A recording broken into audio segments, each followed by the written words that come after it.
Debunking the Gaza Starvation Myth, the truth behind the photo. Here's a story that's shaking the world, but the truth behind it is far more complicated than the headlines suggest. A single photo of a frail toddler in Gaza has sparked global outrage, with headlines declaring it visual proof of a humanitarian disaster. But what if the narrative you've been told is missing critical pieces of the puzzle? Let's break it down. On July 22nd, a photographer from Turkey's Anadolu agency captured an image that would soon dominate global news cycles.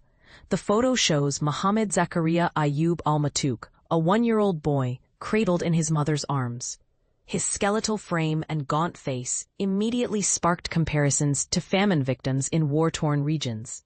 Outlets like the Daily Express and The Guardian labeled it a horrifying testament to human suffering, while NBC News and the New York Times framed it as evidence of Israel's alleged starvation strategy.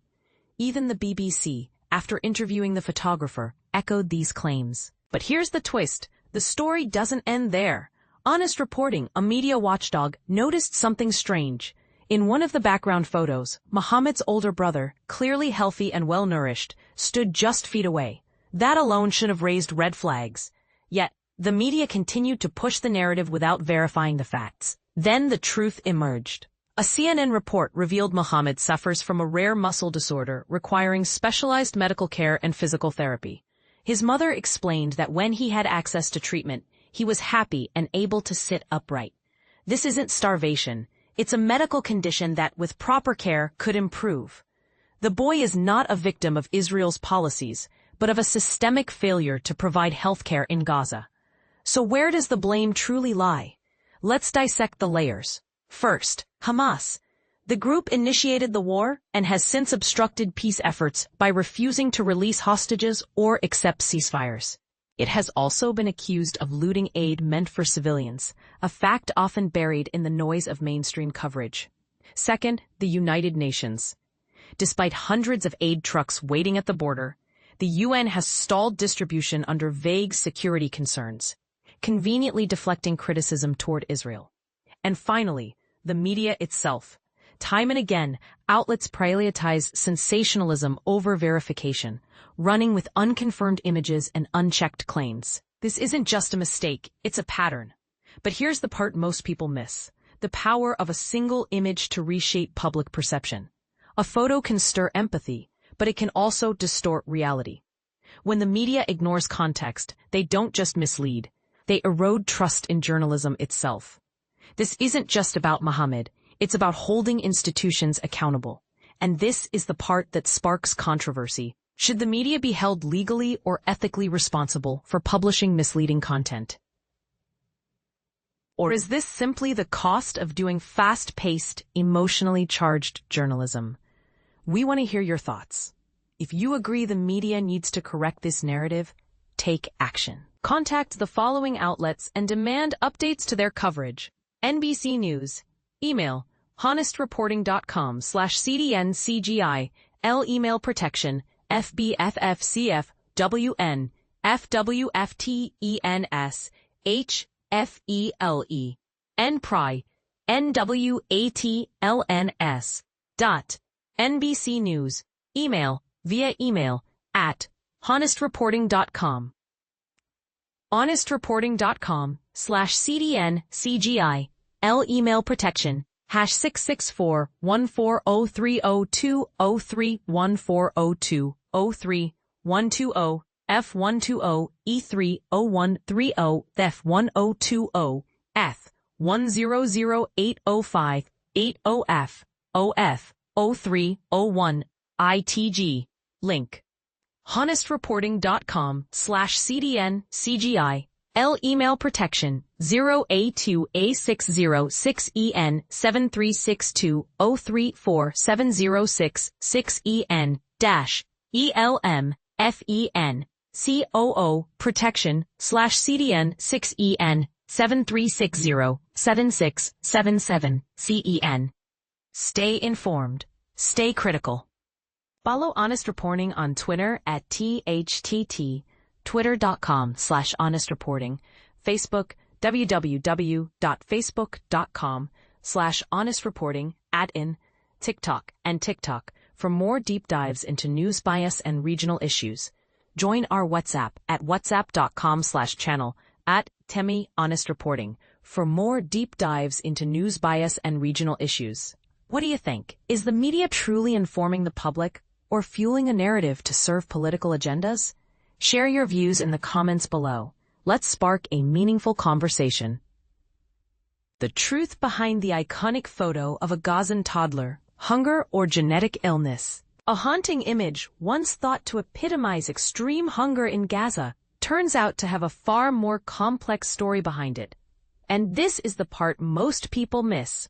The widely circulated photograph of Mohammed al-Matouq, an emaciated toddler wearing a makeshift diaper fashioned from the garbage bag, became a powerful symbol in global media coverage of Gaza's humanitarian crisis.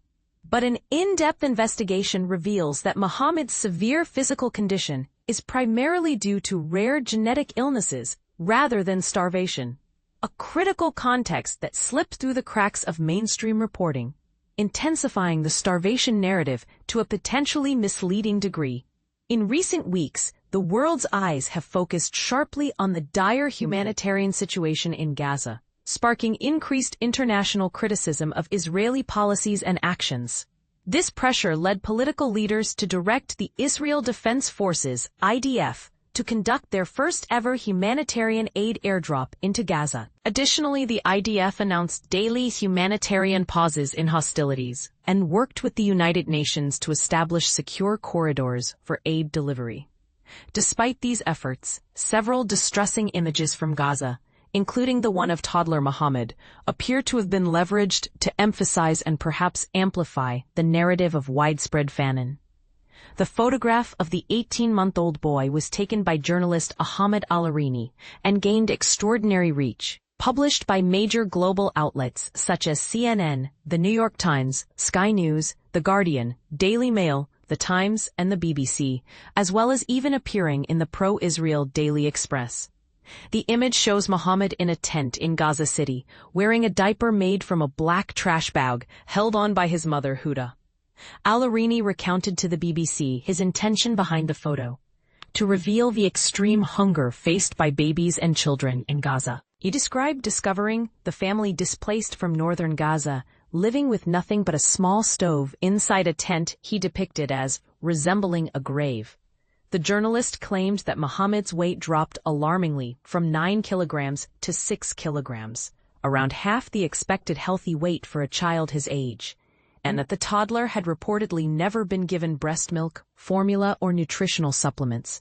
However, investigative journalist David Collier later published a comprehensive report uncovering that Mohammed's condition is not solely the result of hunger, but primarily due to chronic genetic disorders. These include cerebral palsy and blood oxygen deficiency, which significantly affect muscle control, posture, and general development. Collier based his findings on a medical report from the Basma Association for Aid in Gaza, issued by Dr. Saeed Mohammed al-Nassan. The report stated that Mohammed has required nutritional supplementation since birth in December 2023, just 2 months after conflict escalated, and detailed the long-standing nature of his medical issues. Collier also highlighted that the prominent media coverage omitted some crucial context, namely the presence of Mohammed's older brother Jude, aged 3, who appears healthy in other less widely published images. Furthermore, Mohammed's mother shows no signs of severe malnutrition, which would have been expected if the whole family were suffering extreme food shortages. This raises important questions about how much of the suffering depicted is representative of widespread famine versus individual cases of medical complexity. Importantly, Collier criticized the BBC for airing a short 64-second interview with Huda that failed to mention Mohammed's underlying health conditions. In that clip, the mother vaguely referenced ongoing physical therapy and developmental challenges, clues that point towards cerebral palsy. Yet, the BBC narration framed the toddler's appearance purely as a consequence of starvation. This narrative potentially misleads viewers into misunderstanding the roots of the child's suffering. Adding another layer of complexity, several media outlets, including the New York Times, reported that Muhammad's father, Zakaria al-Matouq, was killed on October 28 while searching for food. Upon investigation, Collier uncovered that Zakaria actually died in a targeted Israeli airstrike on Jabalia's Al-Qasasib Street, a highly contested area at the time, with active combat involving Hamas militants and IDF forces. Between October 25 and 29 alone, 6 Israeli soldiers were killed there, and Hamas videos released from the area showed militant activity. This context, mostly absent from global media coverage, challenges the widely propagated portrayal of the father's death as a tragic but innocent consequence of hunger. Collier also points out a broader pattern. Hamas, according to his findings, deliberately uses the civilian population as propaganda instruments while maintaining strict control over humanitarian aid distribution, a major source of revenue for the group. He accuses some UN agencies and non-governmental organizations operating in Gaza of indirectly collaborating with Hamas by agreeing to restrictive aid delivery conditions.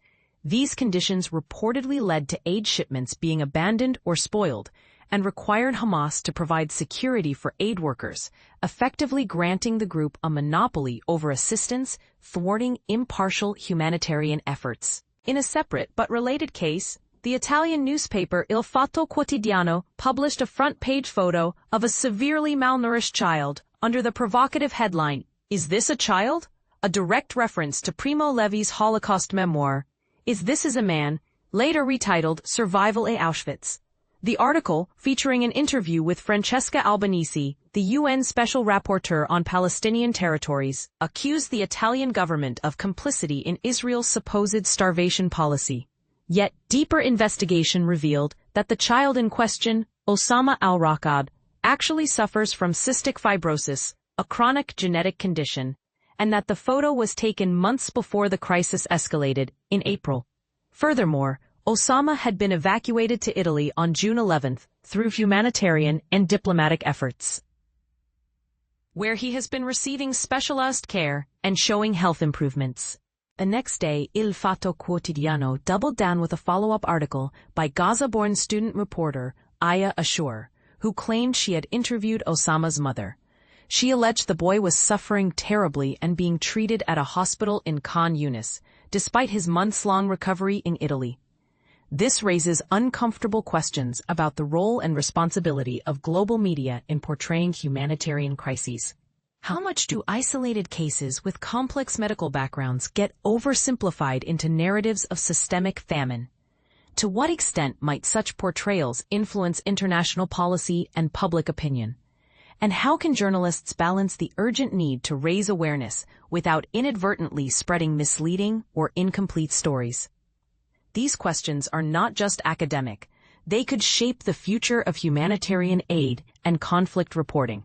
What do you think? Should media outlets be held accountable for providing fuller context, or is any attention on these crises valuable regardless of nuances?